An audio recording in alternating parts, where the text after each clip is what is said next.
Mateusz, Morawiecki, thank you for joining us this evening. Welcome to London. I think, correct me if I'm wrong, the last time you were here was, or diplomatically anyway, yes, when you were Prime Minister in 2023? 2023. There's a video of you with Boris Johnson in Downing Street. What was it like visiting Boris when you were Prime Minister? Thanks for having me first. The visit was very important because we were quite frequently on the line with Boris Johnson with regard to Ukraine and the Russian barbarian attack on Ukraine and the sanction packages and so on.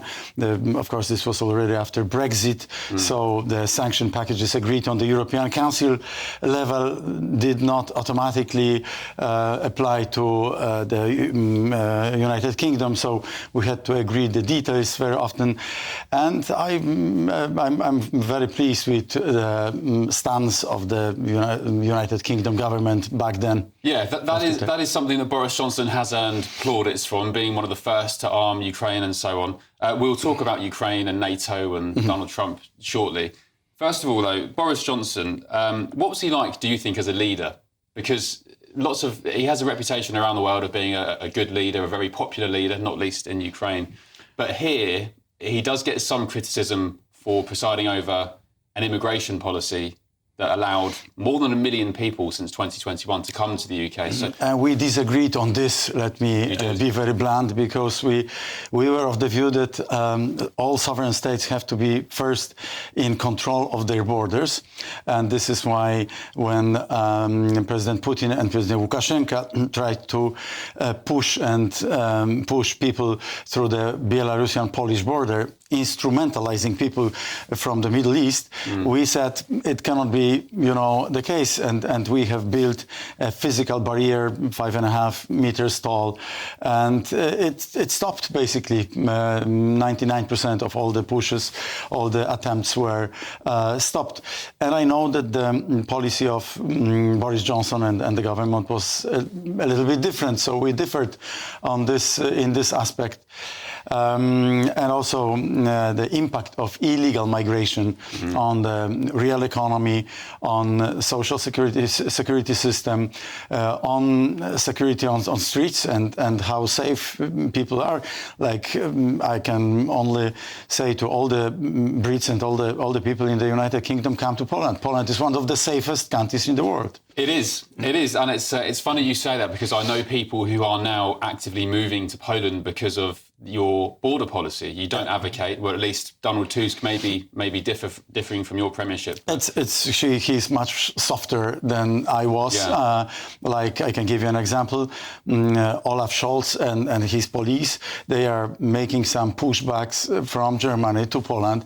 I wouldn't allow for such behavior, that the German police is driving into Poland and is actually pushing the migrants into Poland, presumably because they came to Germany from the Polish territory, which is not always the case, or we don't know the details. So this is the policy of my government was very tough on this issue. Having said that, there were many migrant workers allowing to Poland, but on a completely different conditions. Where were they from, those migrant workers?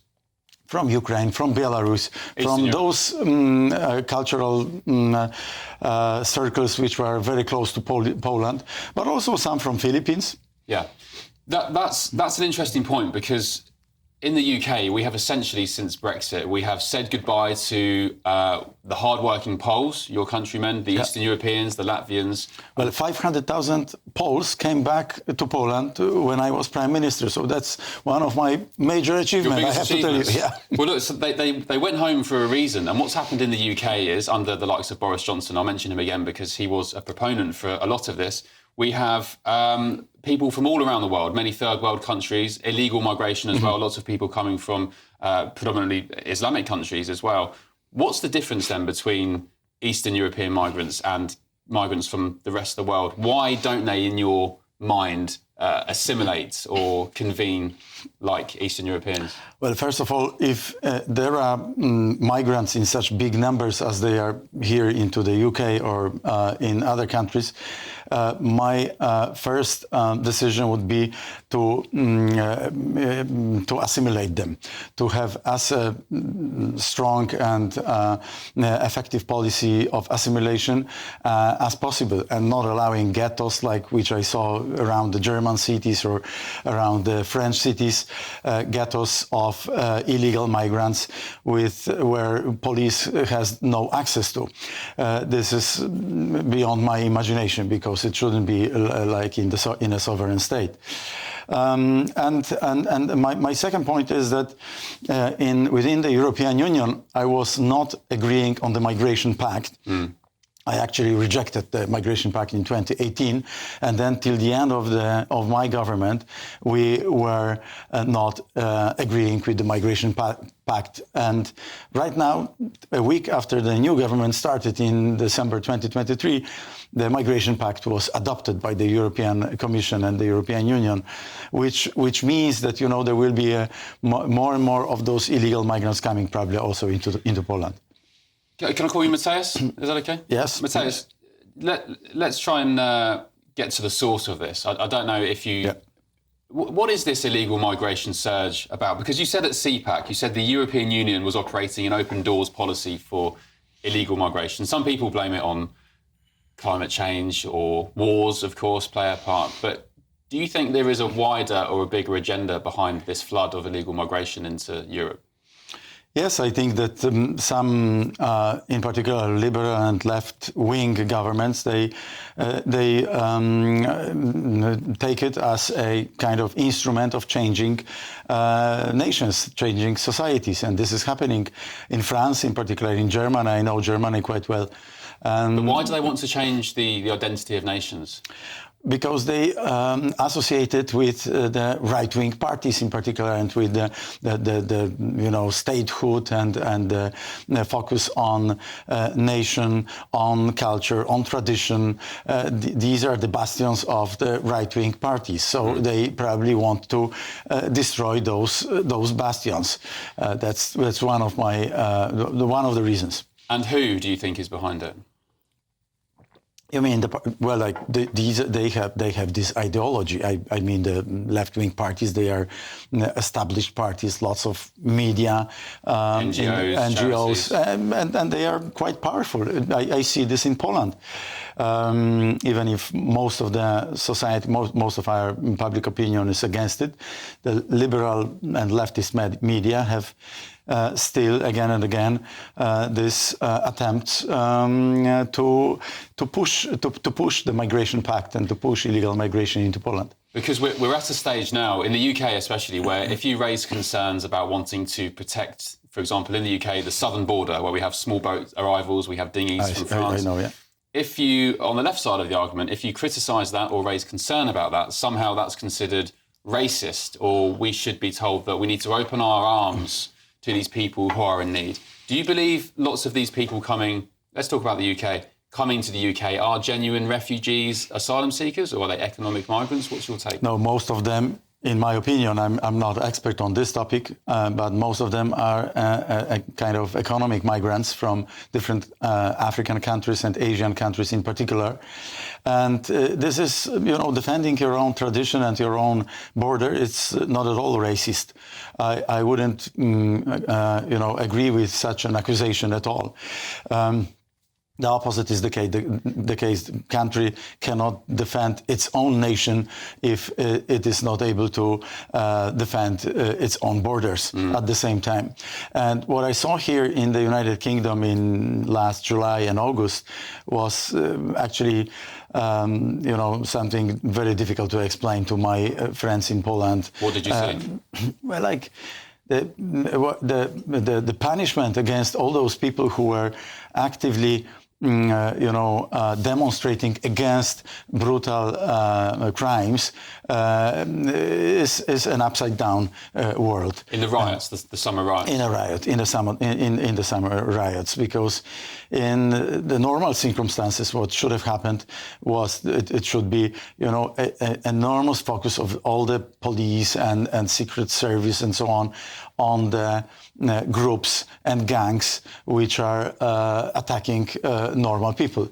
And at least to some extent, I don't want to exaggerate, but at least to some extent what came through the media into Poland was that normal people were suffering and the gangs were actually laughing at all the reaction of the government. Yes, people did deserve to be in prison because some were burning down asylum hotels and kicking windows in. That's for sure. You are quite Absolutely. right in the fact that judges were saying, if you observe these riots from the sidelines, if you just attend and you watch the riots, you're going to get a punishment as well. And at the same time, we had the government saying, prison places, there aren't very many prison places. We had sex offenders and paedophiles being released from long sentences, and in replacement were these low-level people who attended these riots. So I take your points on that. That brings me on to Keir Starmer, our Prime Minister, who of course presided over that. What's his reputation in Poland like? And how good a job do you think he's doing in the UK? Well, to say something positive, his reputation over the past couple of months with regard to Ukraine and Russia and the new president of the United States is quite good in terms of, his maneuvering between the rocks, difficult situation, finding compromise, understanding that the next stage will require a coalition of the willing, and the long-lasting peace requires to be tough and vigilant at the same time towards the Kremlin. And we see the reaction of the Russians, and we see that they don't like it, which means that Keir Starmer is doing the right job. Keir Starmer this morning says that he is entering the next stage of this coalition of the willing with boots on the ground in a peacekeeping situation in eastern Ukraine on the front line. Some would argue that is maybe a very dangerous precedent to set. Some would say in the UK, for example, we can't stop small boats coming across the channel, yet you want our depleted armed forces to go and square up to Russia. What is your take? I wouldn't compare those two situations. The regular army is a regular army, and it's doing its job. I'm sure the British army is a very strong army, and building the coalition of the willing is what should happen these days. Turkish army, the French army, some support from the United States Army, US Army, very important as well. And the Polish army playing its role in, the Kaliningrad region, Suwałki region, and southeastern part of region where there is the whole logistic hub. And we are presiding over this logistic hub so that it is safe and secure. I think it's the pieces of the puzzle are, more and more corresponding with each other, adjusted to each other. I think, Mateusz, Poland puts the rest of NATO to shame. Correct me if I'm wrong, but Poland spends, 5% of GDP? 4.5%, the highest figure amongst all the NATO countries. And it happened. Is that fair? Does Donald Trump have a point then when he berates the likes of Germany? Well, the United States also spent some 4% on security and on defense, which actually indicates to all the analysts that there is no NATO without the United States. That full stop. Dedicating such a huge amount of money relative to GDP on defense was able because we were able to repair our budget after our predecessors, which are our successors as well. This is why I'm worried about the state of the budget in my country, because it was at the time when I was Prime Minister we were able to lower the taxes, increase our social security and social expenditures, increase expenditures on defense, and at the same time lower our public debt by 3 percentage points, from 52 to 49. Within the 2 years period when the new government is presiding over the Polish budget, they have already increased the public debt from 49 to 59. So that's the difference between my government and the Tusk government. Can I ask you then, Mateusz, why, if everything was going so well, and this is an honest question because my political knowledge of Poland is limited, if everything was going so well, and it sounds like you were doing a good job, why was Donald Tusk voted back into office? Well, first of all, we gathered the highest number of votes, but the political system in Poland, electoral system, is different than that one in Britain, in the UK. But there is one word which is actually the most critical in that context: media. Media, and once more, media, mass media. 85-90% of the media are liberal, libertarian, and left and leftist, and all the NGOs. Now we know also supported from out of the US, USAID, NED, National Endowment for Democracy.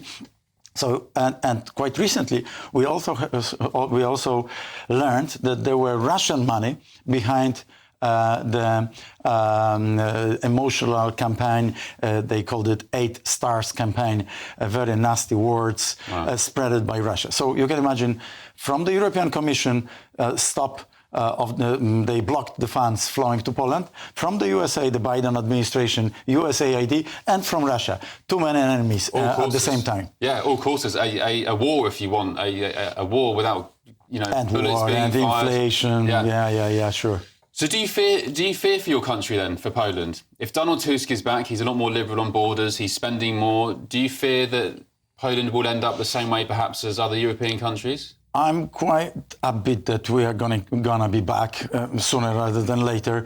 There is a presidential election in Poland, very important in our political system. Even if we have a parliamentary cabinet type of system, President plays a very important role in our political system as well.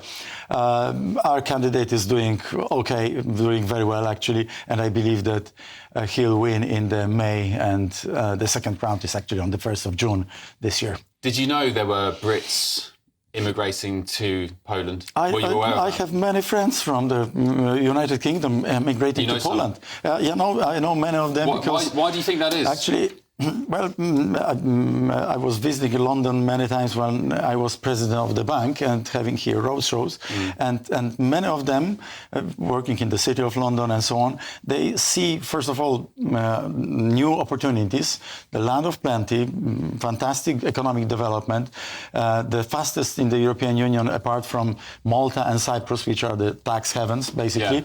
Yeah. That's the first reason, probably. And the second reason is because of the security on the streets. You can walk, young ladies, 10 p.m., no problem. One of the lowest crime rates in the world. When was the last Islamic terror attack you had in Poland? 0. I don't remember any. None. Yeah. Do you think when you hear statistics such as, there's new analysis today, story just breaking before you came in, actually. Okay. There's a Muslim majority neighbourhood in Leicester, which is a city in the Midlands, maybe 4th or 5th biggest city in the UK, where 43% of residents over the age of 16 speak little or no English. Why is that a problem? Unacceptable. I wouldn't accept it as Prime Minister. This is why I'm saying that a good assimilation program, not only integration program, but assimilation program is critically important for all those migrants to play a positive role in our society. So this is where the British government should focus on. Should it be their top priority? Because some argue that I believe so. The very culture and the fabric of British society is under attack, and if you haven't got British identity... Yeah. I would agree with this. I know these are quite strong statements, but I would agree with this. I know similar things are happening in Sweden, in France and in Germany. the changes are, dramatic, and they are actually undermining the middle class as well. The middle class is the very fabric, the very backbone of each and every open and free society, and it should be, the core of all the policies of a good government. And do you think our government understands that? Do you think Sir Keir Starmer, our Prime Minister, is conscious of that? Even if he is, probably he doesn't apply. He's not sufficiently. He's not applying sufficient amount of resources to address all those issues. Because if you really believe that something is a priority, you have to restructure your budget and you have to redirect funds within your budget to address those issues. Okay, Mateusz, can I ask you about your situation in Poland? Again, correct me if I'm wrong, but you waived your immunity from prosecution to do with this 2020 mail-in ballot election. Yeah, that's an example of madness. We do not have rule of law anymore in Poland. I'm now accused that I wanted to organize presidential elections, which is my duty according to Constitution. Yeah. And this was because my political opponents first agreed on the postal type of voting. This was just at the beginning of the COVID era. So the pandemic, yeah. Pandemic. Bavaria did it, South Korea did it, Canada did it, and some states in the United States did it. But my political opponents accused me of attempting to do presidential elections in such a form. So is there a problem, the fact you wanted to hold an election, or the fact you wanted to do it with mail-in ballots? Are they suggesting there was some skullduggery with mail-in ballots? That's a very good question. Actually, they suggest that the latter is the case. That right. Preparing the elections in the format of the postal is something very would be inappropriate, even if 1 week before they voted for this for 1/3 of Polish population. So I'm not at all worried about this. This is just an example. If there is a judiciary system, even partially objective, you could be in prison for 2 or 3 years. I'm really not worried about this. But the real attempt of my political opponent is to accuse me and to eliminate me from the political life. So if there is an objective judiciary, I'm not worried about this. Are we seeing the same thing in Brazil now with Bolsonaro? And we are seeing is that the same playbook?